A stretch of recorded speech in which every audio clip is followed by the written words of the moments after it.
మీరు ఒకటి జాగ్రత్తగా గమనించండి.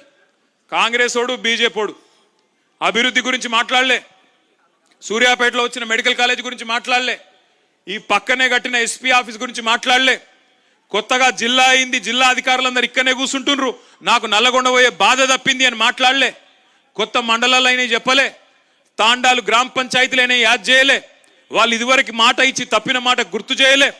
కానీ ఏం చేసినారు?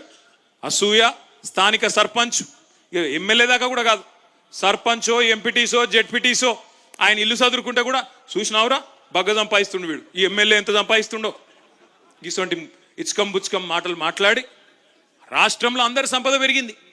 ఆనాడు కేసీఆర్ ప్రభుత్వం వచ్చినప్పుడు 4 లక్షలు 5 లక్షల ఎకరా ఉన్న భూమి మన ప్రభుత్వం దిగిపోయినాడు ఎంతుండే? 50 లక్షలు అయింది, కొన్ని కాడ ₹1 కోటి కూడా అయింది.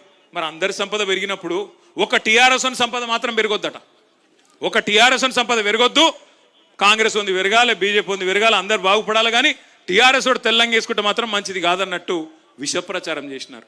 కేసీఆర్ అహంకారం అని దొరాని ఇదని అదని అడ్డం పొడుగు మాట్లాడి యూట్యూబ్లో పనికిమాలిన చెత్త మాట్లాడి పనికిమాలిన తిట్లని తిట్టి ఇష్టం వచ్చిన విష ప్రచారం చేసి ఇవాళ అదే యూట్యూబ్ వాళ్ళని గుడ్డలు కూడా తీసుకొడతా అంటున్నాడు ముఖ్యమంత్రి.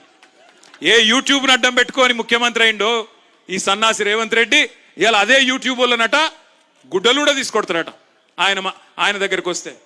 అంటే ఆయన కాడికి వస్తేనే అన్ని గుర్తొస్తున్నాయి.